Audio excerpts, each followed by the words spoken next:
Mesdames et messieurs, vous qui nous suivez de près ou de loin, vous êtes bien sur RT Mali, la Renaissance Télévision. Merci de votre fidélité à votre chaîne d'information, de divertissement et également d'apprentissage. Merci une fois de plus, vous qui nous suivez depuis la Côte d'Ivoire, en Afrique ici et aussi en Europe. Merci une fois de plus pour tout. Une fois de plus, nous sommes à cette émission Société Plus, une émission de culture, une émission de divertissement, une émission également de découverte.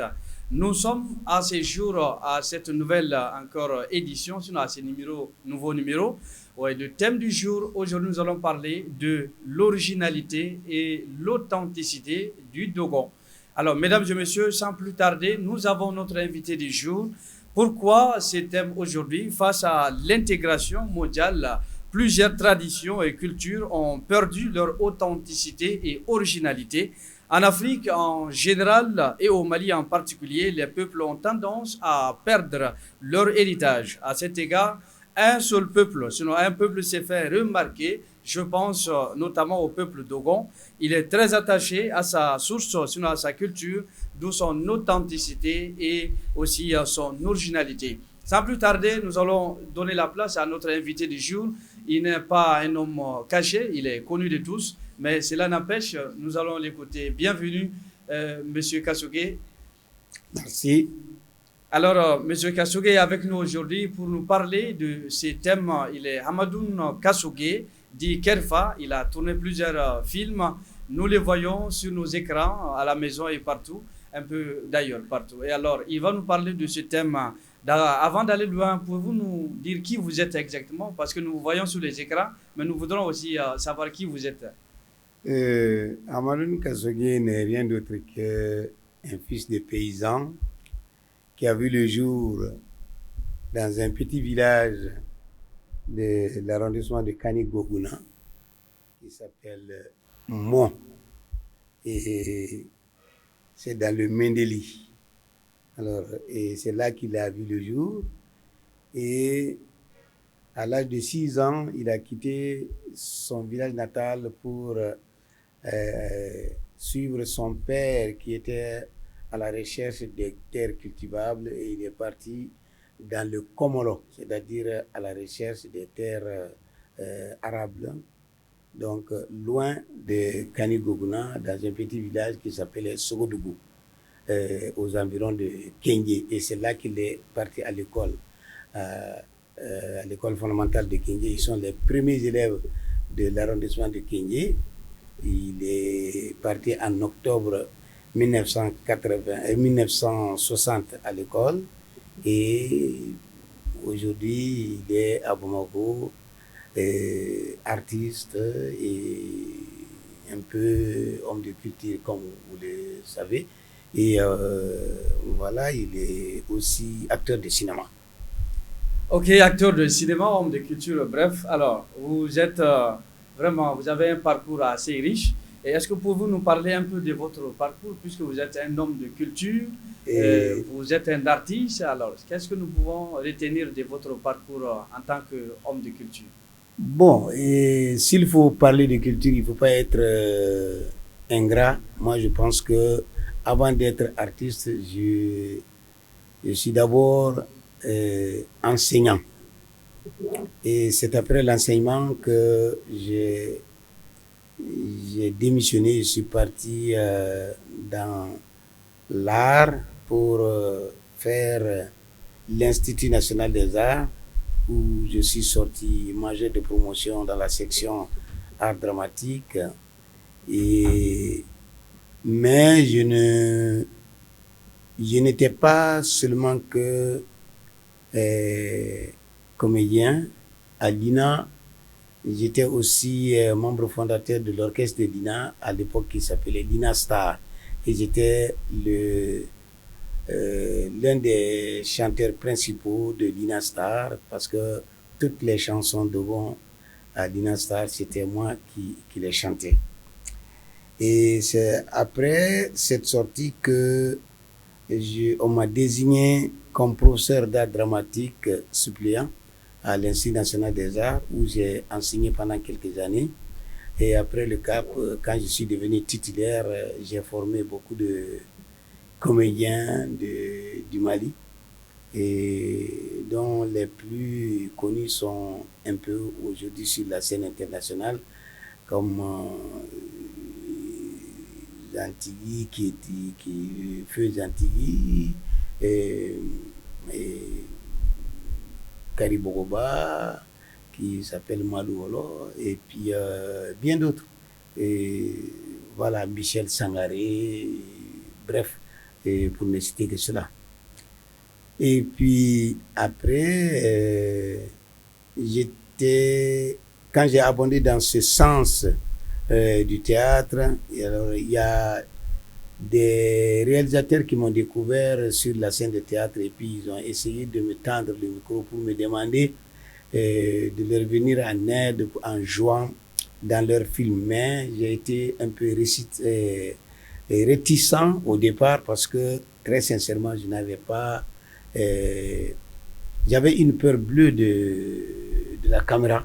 Donc, je ne voulais pas du tout être un homme de cinéma, mais surtout, il y a un réalisateur burkinabé qui s'appelle Dani Kouyaté, qui a eu, d'ailleurs cette année, je crois que c'est lui qui a eu le talent de Yenega, qui nous a vus sur un spectacle qui s'appelait Antigone et que nous étions en train de jouer au Bouffe du Nord. Et c'est là qu'il est venu demander à ce que je joue dans un de ses films qui était intitulé Sia ou le rêve du python. Et je crois que c'est grâce à ce film-là qui a été complètement piraté, qui a été complètement publié, vendu, qui a eu beaucoup de succès, que les gens finalement ont oublié mon propre nom pour me baptiser Kerfa le Fou.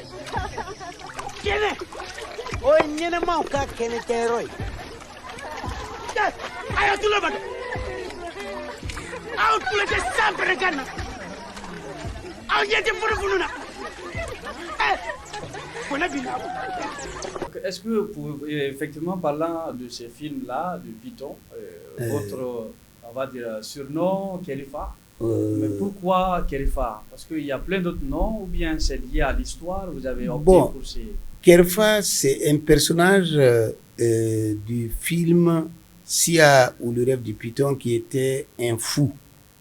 Et généralement, j'aime beaucoup interpréter les rôles de fous, les rôles d'enfants, les rôles des gens qui sont complètement naïfs et puis qui ne savent pas mentir. J'aime beaucoup les enfants parce que quand ça ne leur plaît pas, ils disent que ça ne me plaît pas, ils n'aiment pas. Ils ne sont pas hypocrites. Et parmi ces acteurs, ces personnages que j'aime, il y a aussi le fou qui n'a pas de compte à rendre à quelqu'un et qui dit ce qu'il pense. Et voilà pourquoi j'aime ces personnages-là. Donc, dans le film Sia, il y avait un homme véridique qui avait le secret de tout un monde, et c'est lui qui était Kerfa, et donc j'ai interprété ce rôle qui m'a valu enfin cette popularité. Ok, alors malgré ce succès sur la scène théâtrale et même de comédie, et voilà, malgré cela, vous n'avez pas oublié votre source, vous êtes resté attaché parce que tantôt vous avez parlé de Guina Star où vous avez été l'acteur principal, même sinon le grand chanteur, voilà, le chanteur principal même, surtout tous ces chants en dogon. Oui. Mais c'est là où vous avez gardé, connecté voilà, à la culture dogon. Et oui, c'est-à-dire que il y a une chose, si je dis que avant d'être artiste, j'ai été d'abord enseignant. Ça, c'est du point de vue études. Sinon, sans le savoir, j'étais artiste dès mon jeune âge. Je ne savais pas dès mon jeune âge. Quand j'étais tout petit, j'étais artiste parce que j'ai grandi avec un grand-père qui était un chef des masques, qui était un chef initiateur, qui était un très bon chanteur, un très bon danseur, et j'ai grandi avec lui, donc j'ai hérité de lui ses prémices de l'art. Et c'est pourquoi j'ai participé à presque toutes les biennales avant ces dernières années. Depuis les biennales de Campteo, le président Moribo qui a organisé d'organiser les biennales. Moi, j'étais tout jeune, mais j'ai remporté toujours des succès pendant les biennales, sur le plan de la danse, sur le plan de la pièce maîtresse. Et c'est ce qui a fait que je suis resté toujours attaché à l'art. Et c'est pourquoi, quand je suis sorti de l'école normale comme enseignant, professeur d'histoire et de géographie, à un moment donné, j'ai démissionné pour retourner à ce que moi je croyais être ma passion, qui est l'art. Alors, au regard de tous ces acquis, vraiment, sinon, toutes ces expériences en termes de culture, d'art et voilà, autres là, vous avez été enseignant, tous ces parcours si riches, et vous n'avez pas voulu garder ça pour vous-même, mais vous avez pensé à la source en retournant au village pour initier des activités, pour remémorer ou pour faire penser la jeune génération ou faire garder la jeune génération dans cette dynamique-là. Vous êtes initiateur de la nuit des Kamans. Pourquoi ces concepts-là? Alors, la nuit de Kama, effectivement, à cette époque, il y avait ce qu'on appelle le théâtre de sensibilisation. Et nous, on appelait ça d'ailleurs le théâtre utile. Bien sûr, il n'y a pas de théâtre inutile, mais le théâtre utile, c'était juste pour sensibiliser les gens sur toutes les thématiques, toutes les tares qui rongeaient notre société. Et puis, tous les signes pour développer notre pays. Alors, il y avait une sensibilisation.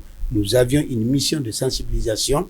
Et donc, j'avais formé un groupe de théâtre composé uniquement de comédiens de Gong que j'ai pris dans le tas comme ça, que j'ai formé. Et on était au nombre de 7. Et j'écrivais des pièces sur l'agroforesterie, j'écrivais des pièces sur la lutte contre le sida, la lutte contre l'enrichissement illicite. Il y a, j'écrivais sur beaucoup de choses. Les thématiques d'intérêt communautaire. Voilà, d'intérêt communautaire, national, et c'est ce que d'ailleurs le pays voulait. Donc j'ai écrit beaucoup de pièces de sensibilisation sur l'agroforesterie, sur l'agriculture, sur la culture, le maintien de sa culture, sur la conscience professionnelle, sur beaucoup de choses. Et c'est dans ce cadre-là, dans cette mouvance-là, que j'avais écrit une pièce sur comment nos parents d'Ogon faisaient l'engrais organique. Okay. Et alors, cette pièce a eu beaucoup de succès. Et après cette pièce, il y a le PDG de Togna Agro-Industrie qui m'a demandé d'écrire une pièce pour sensibiliser les gens qui utilisent l'engrais, parce qu'il y a une façon d'utiliser l'engrais, et lui aussi c'est quelqu'un qui aime beaucoup l'art de Gouan, et puis il aime aussi édifier les paysans, parce que il œuvre beaucoup sur ça. Et donc il m'avait dit d'écrire une pièce sur l'engrais. Et quand j'ai écrit ça, il m'avait donné une tournée de 45 jours dans des pays, dans les villes où on utilisait son engrais. Donc c'est suite à cette tournée de 45 jours que l'on a tourné au pays d'Ogon, presque dans tout le pays d'Ogon, on a tourné, on n'a pas tourné à Kama, comme on dit, qui était son village à lui. Et en fin de compte, j'ai remarqué que c'était quand même pas bien de ne pas jouer. Quelqu'un qui t'a offert 45 jours de tournée sans jouer dans son village, j'ai trouvé ça un peu pas bien. Donc quand je lui ai demandé pourquoi il n'a pas placé parmi la liste des villages où on devrait jouer pour la sensibilisation de son engrais, il m'a dit non, si les autres villages ont pu avoir le spectacle, c'est bon. Alors j'ai vu que c'était quelqu'un qui était très humble, il ne voulait pas du tout garder ce spectacle-là spécifiquement pour son village. Donc pour lui, si les autres villages ont eu l'occasion de savourer la pièce, c'est suffisant. Donc moi-même, j'ai pris à mon initiative, j'ai pris l'engagement de venir voir ma troupe pour dire que bon, nous allons jouer dans le village de Kama parce que je sais que c'est par humilité que ce digne fils du pays a négligé ça. Et donc, on est allé jouer là-bas à notre propre frais. Et c'est en ce moment, moi, je jouais avec... et on n'avait pas de courant, on jouait avec notre groupe électrogène. Et donc, quand on a fini de jouer, la population de Kama était tellement contente, elle ne voulait pas que l'on éteigne le groupe, donc ils sont venus, ils ont dansé jusqu'à l'aube. Et c'est de là que la nuit de Kama est partie. Okay. Voilà. Effectivement, parlant de ces scénarios, cette valeur du peuple d'Ogon, précisément l'humilité, la modestie, aujourd'hui, nous reconnaissons, j'espère que vous pouvez aussi nous aider à comprendre mieux pourquoi ces comportements, cette valeur chez les Dogons, il est modeste, il s'oublie des fois, il pense aux autres, mais il s'oublie. Et pourquoi ces comportements chez les Dogons? Je crois que ça, il y va même de l'éthique Dogon. Parce que le Dogon, il n'a pas l'intention, il n'a pas de compte à rendre à personne, il n'a pas besoin de... Et on nous a dit comme ça, depuis à bas âge, on nous dit il faut connaître que le droit de naissance est sacré, et puis si on existe, c'est grâce aux autres, et on n'est rien sans les autres. Et en partant sur cette base-là, il faut se dire que tu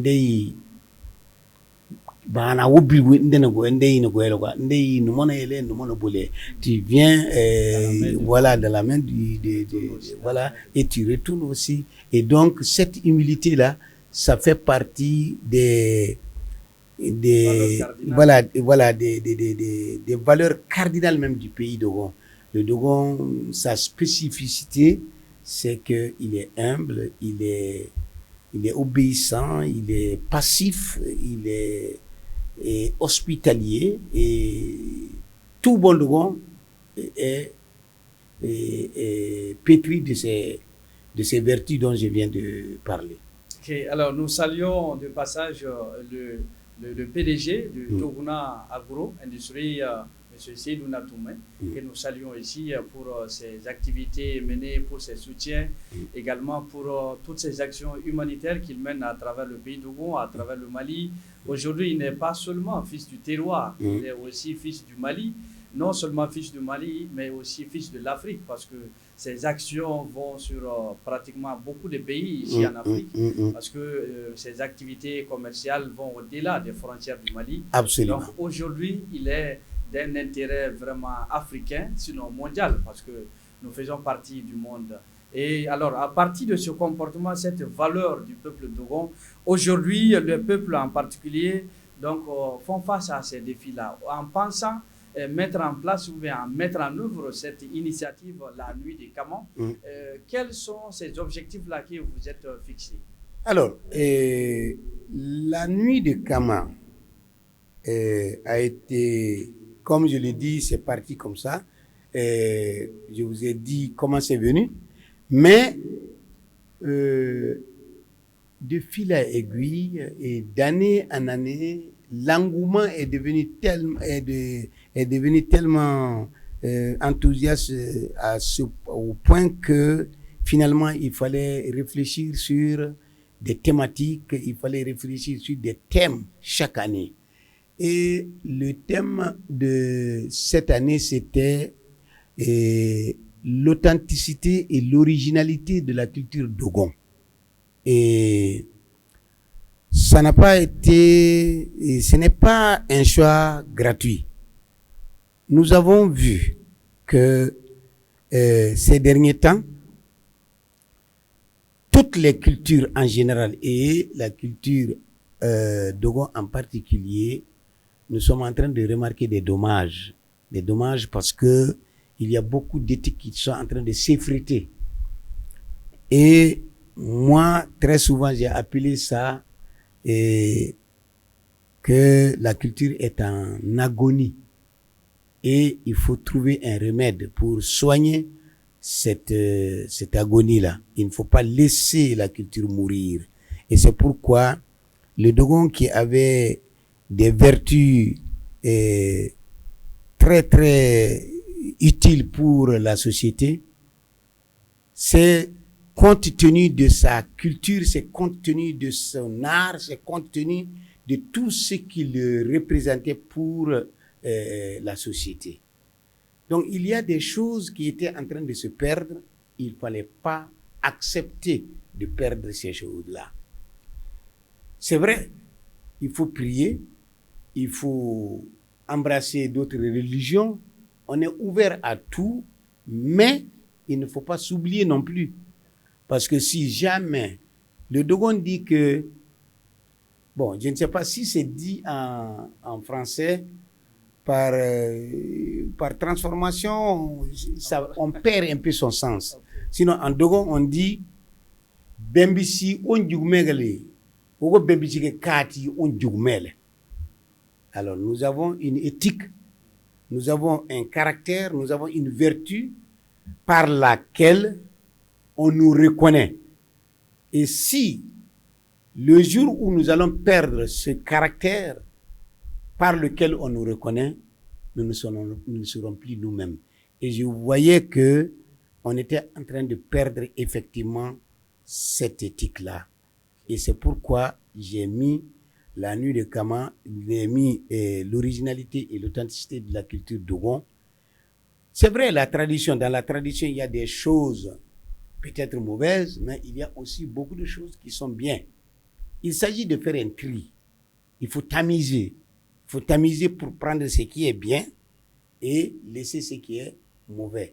Mais en tenant compte seulement, en prenant la culture d'autrui et laisser en bloc notre culture, c'est une métamorphose très très négative qui pouvait marquer la culture Dogon et les Dogons en général. Et c'est pourquoi j'avais le souci à ce que les Dogons restent toujours attachés à leur culture qui avait beaucoup de vertus.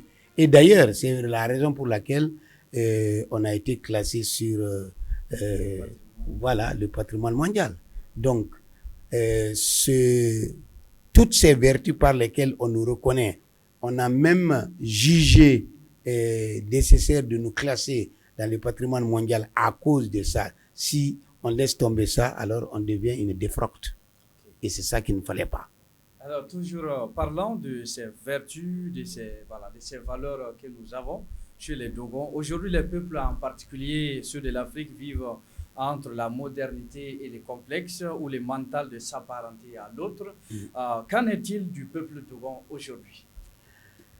Et même si il y a un effritement de certaines valeurs de la culture Dogon, jusqu'à aujourd'hui, je crois que le Dogon reste l'ethnie qui est resté un peu fidèle, le plus fidèle à sa culture. Et c'est ce qui fait aussi que aujourd'hui, on est en train de... Il y a des moments où porter ces habits que vous portez là, les habits Dogon, les gens en avaient honte. Les jeunes Dogons nés dans la ville avaient honte de porter ça. Pour eux, c'était pour les villageois. Voilà, pour eux, c'était pour des villageois. Mais il a fallu qu'il y ait des gens qui œuvrent pour que les gens prennent goût de ça.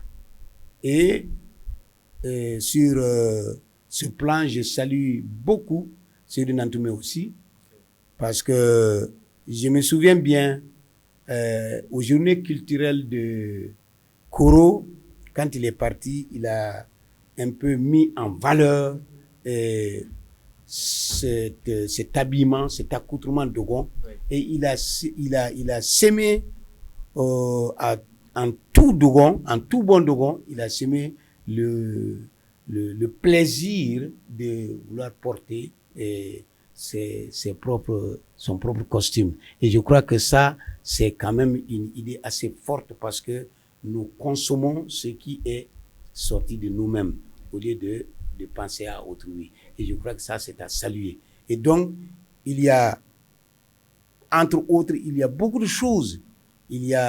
C'est vrai, mais les Dogons disent, il y a une chanson que les Dogons chantent. Moi, ça me fait penser à beaucoup de choses. Les gens ne font pas attention à ça, peut-être, mais il y a des Dogons qui disent que ana wonu seniyam lelo magana bangal yo madina bangal yo ana wonu seniyam ele magana bangal yo ana wonu seniyam ele. Traduction. Alors que la culture et le mariage, sa propre culture, le plaisir que l'on a, son art, le fait de manifester son art ne gâte pas, n'abîme pas le fait qu'on soit religieux. Car même à la Mecque, il y a le mariage. En parlant du mariage, ils veulent parler de l'art et de la culture. Parce que pendant le mariage, il faut danser, pendant le mariage, il faut chanter, pendant le mariage, il faut faire certaines choses qui sont propres à sa propre culture. Donc, le Dogon disait que Magana Bangalio, à la Mecque, il y a le mariage. Madina Bangalio, à Médine, il y a le mariage. Que cet art-là ne peut pas aliéner le fait d'être musulman. Mais quand on chante comme ça, ça passe. Mais quand tu vois le fond de ce que ce chanteur-là voulait dire, c'est de la profondeur, c'est d'une profondeur. Vous voyez? Et c'est comme ça. Et et pour le savoir, pour tout ce qui est savoir aussi, c'est, vous prenez une goutte de quelque chose en pays de Gon, ça devient un dictionnaire. Je veux vous amener une anecdote. Par exemple, il y a un chanteur, un éminent chanteur de Gon qui a dit Soabe, soabe, babe mille soabe, dit qu'on a n'entendait d'anti soabe, babe mille soabe. On m'avait dit, oui, on m'en avait parlé. Mon oncle m'avait parlé, mon aîné m'avait dit que la flamme qui s'allume dans le feu, dans l'eau, ne peut être éteinte par l'eau. Alors, vous voyez que la flamme le feu dont le bois d'allumage est l'eau, ne peut pas être éteint par l'eau. Mais combien de temps les gens ont mis du temps pour comprendre cette chanson-là?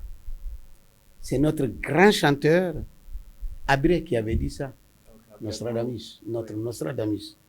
Alors, et à son temps, cette chanson-là, qu'il viendra un jour où l'eau, le feu qui s'allume dans l'eau ne pourrait être éteinte par l'eau. Ben, il a dit ça, mais aujourd'hui, quand on analyse ça, selon vous, qu'est-ce qu'il voulait dire? De quoi est-ce qu'il voulait parler? C'est vraiment profond. Hein? C'est profond. Oui. Il voulait parler de l'électricité. Okay. Parce que la source de l'électricité, c'est l'eau. Mais en ce moment, il n'y avait pas d'électricité. Abré ne connaissait pas l'électricité. Abré ne connaissait pas la torche. Mais il a dit qu'il viendra un jour où il y a une flamme qui va s'allumer dans l'eau, donc elle ne pourrait jamais être éteinte par l'eau. Vous voyez? Donc le Dogon, c'est d'abord la profondeur. C'est la science. C'est quand on réfléchit à certaines choses dites par le Dogon, c'est quand même, ça mérite d'être écrit. Mais seulement, comme nous sommes de la tradition orale, on préfère le dire et puis laisser.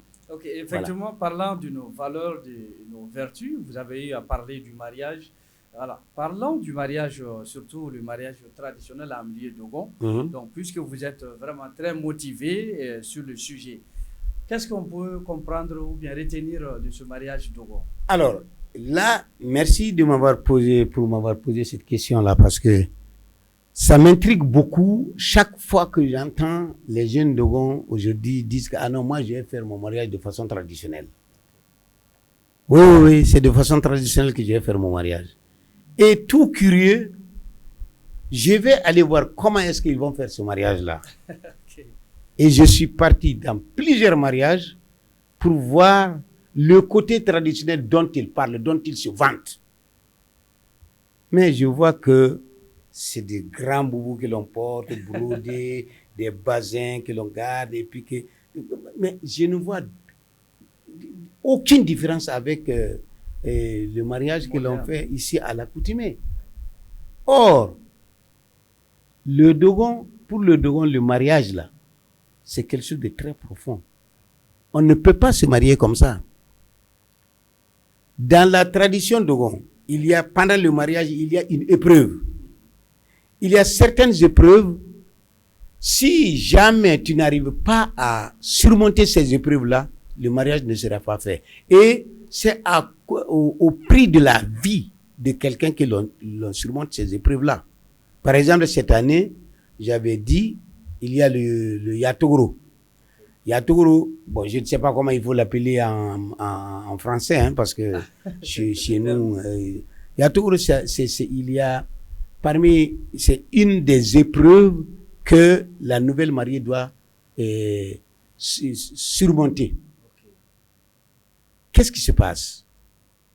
La nouvelle mariée, celle qui doit se marier, va enlever ses boucles d'oreilles. Tout ce qui est parure, elle va enlever ça.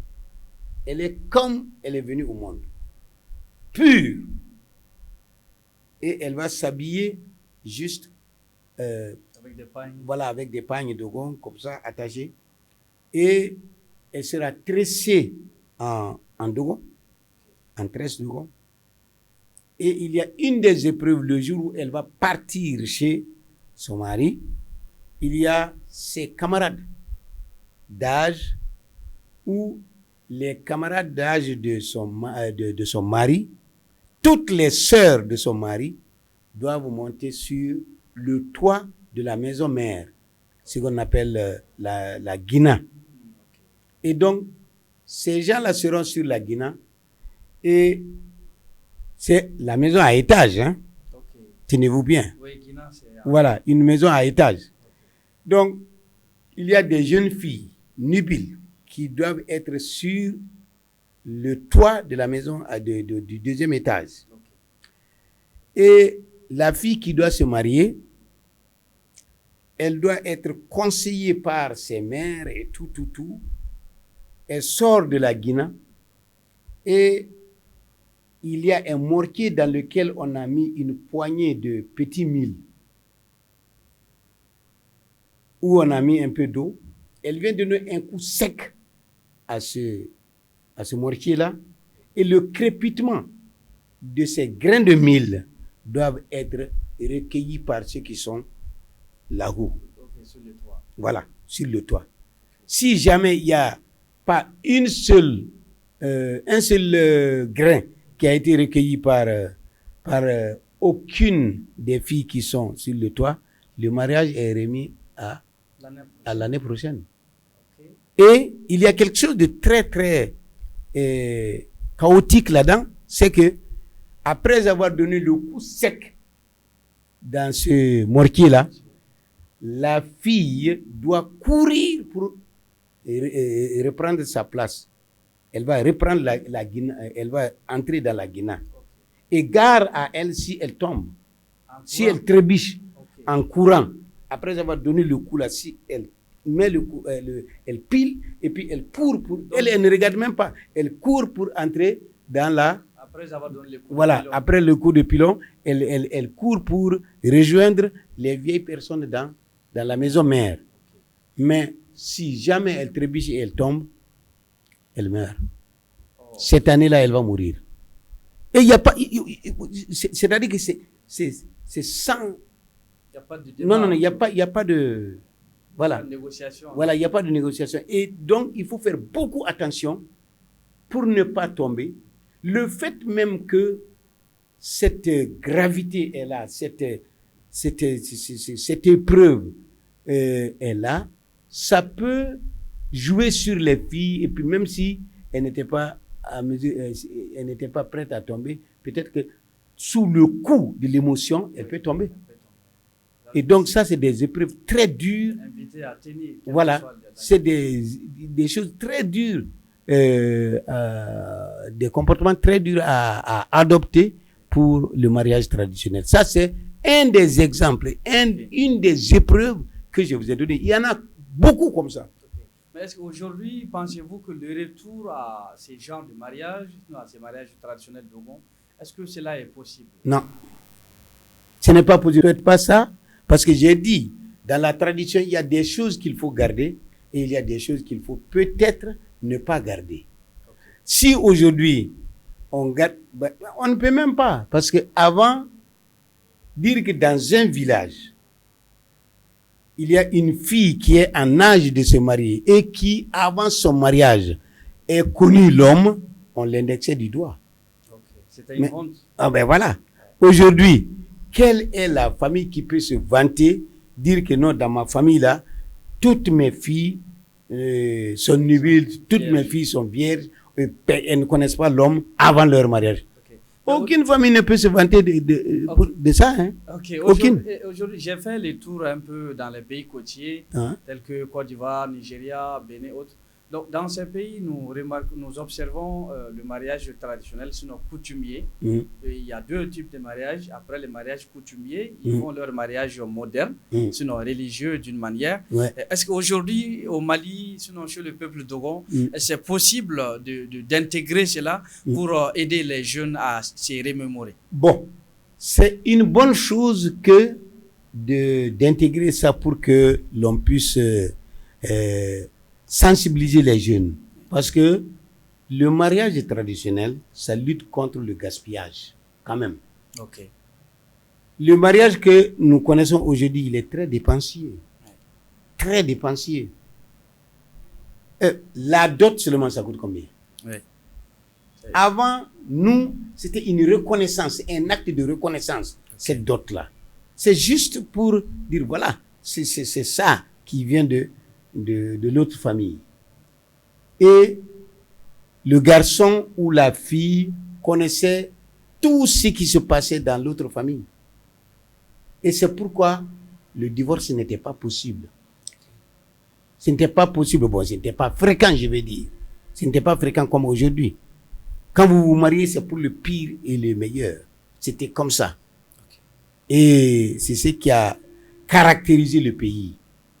Et la fidélité, le fait que la femme respecte son homme, le fait que l'homme respecte sa femme, ça aussi, c'était des choses qui étaient jalousement gardées. Nous savons que vivre en société demande certaines vertus que vous venez de citer. Et également, quand nous vivons ensemble, nous pouvons rencontrer des problèmes, des situations complexes ou bien difficiles pour certaines communautés ou bien pour certains individus dans la communauté. Est-ce qu'aujourd'hui, chez les Dogons, comment la gestion des conflits ou des crises se fait? Bon, nous, on a l'habitude de... Tel que... Je suis jeune, hein? C'est pas... tel que nos parents nous ont parlé. C'est-à-dire que il y a toujours... On a toujours besoin de l'autre. on a toujours besoin de l'autre pour résoudre certains problèmes. Et cet autre dont on avait besoin, il était tout particulier. Pour les Dogons, c'était les Bozo. Les Bozo, c'était nos cousins. Moi, je n'aime pas dire cousin à plaisanterie parce que nous, notre cousinage, là, c'est pas de la plaisanterie. C'est sérieux. C'est très sérieux. Ok.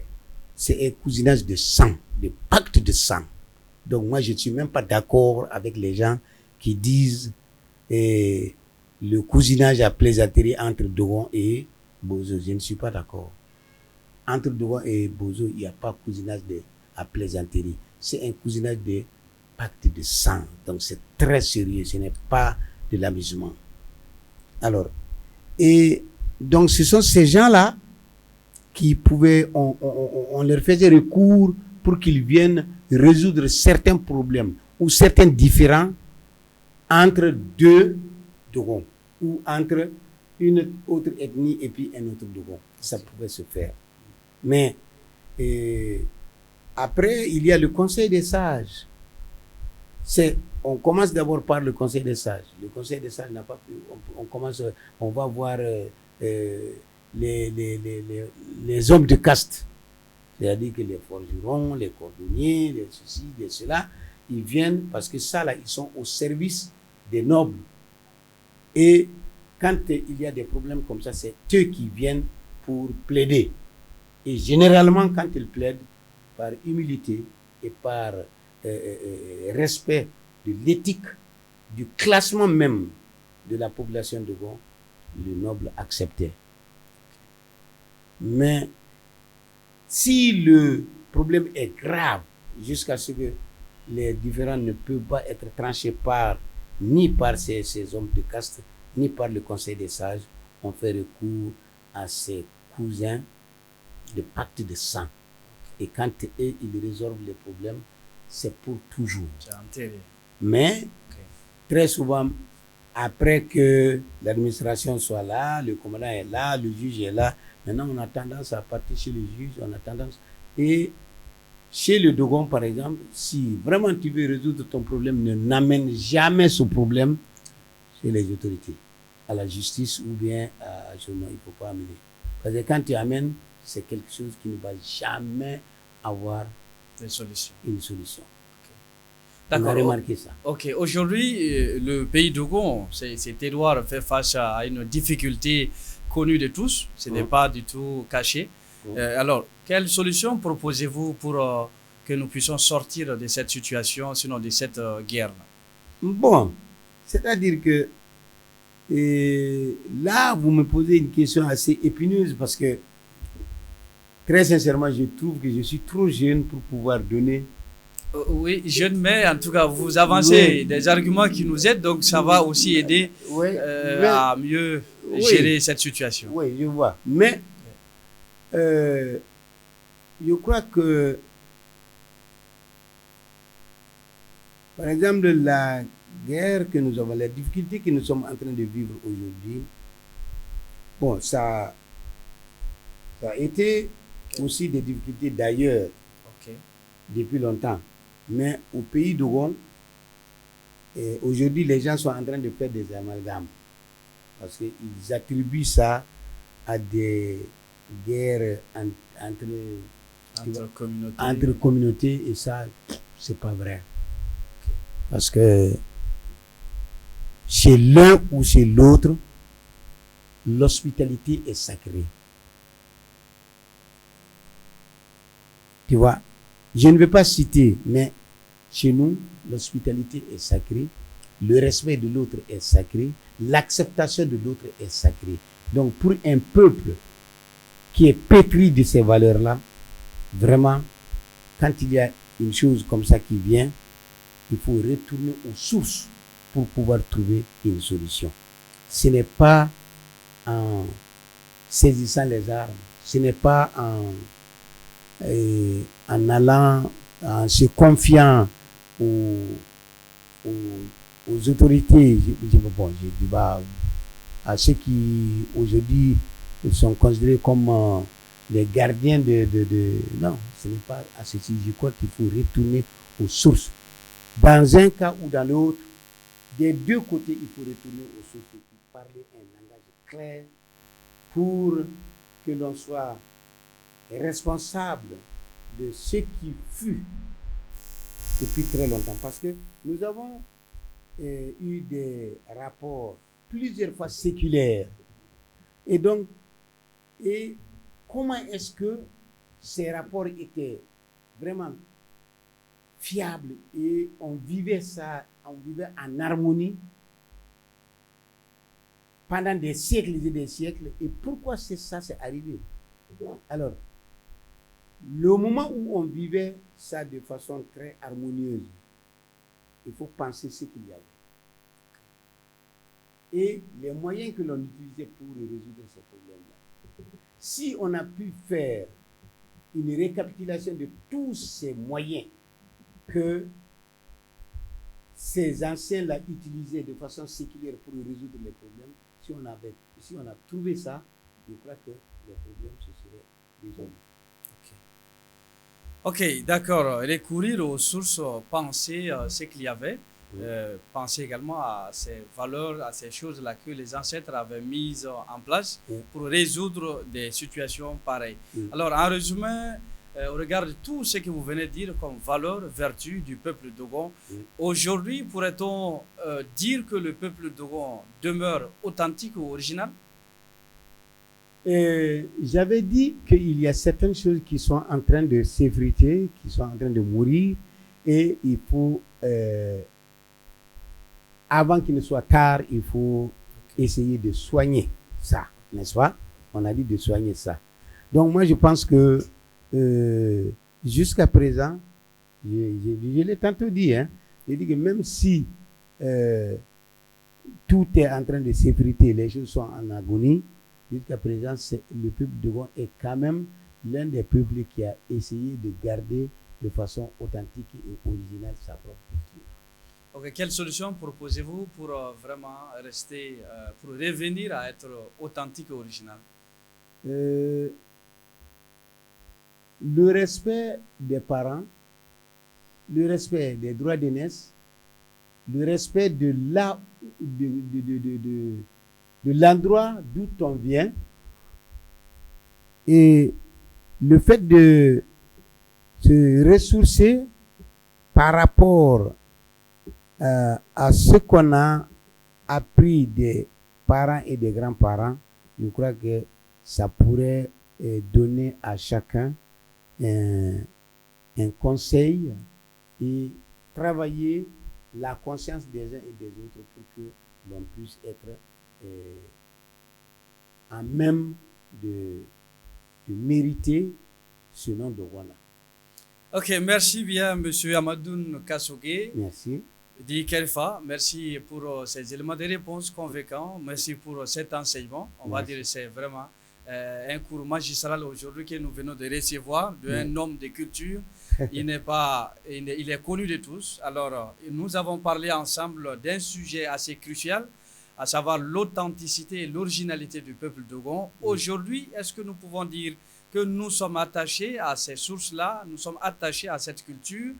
Voilà, la réponse vous a été donnée par notre professeur d'art dramatique. Merci une fois de plus, merci à vous qui nous avez suivis. C'est un thème assez crucial, mais j'espère que nous aurons aussi une autre séance pour encore mieux entrer en profondeur, sinon aller en profondeur, pour aider la jeune génération à se ressourcer, à ses valeurs et à ses vertus de ce peuple, on va dire, très attaché à sa culture. Et une fois de plus, merci également à Toguna Agro-Industrie, à son PDG, M. Seydou Toumé, et à tout le personnel de cette structure. Merci également au peuple Dogon qui nous suit. Merci à tout le Mali. Merci à toute l'Afrique. Merci à vous qui êtes vraiment assoiffés de la culture africaine, de l'authenticité et de l'originalité de nos cultures et de nos valeurs ancestrales. Merci d'avoir suivi cette émission, ce plateau dénommé Société Plus. Nous vous donnons au revoir pour un autre numéro de cette édition Société Plus. Au revoir. Merci.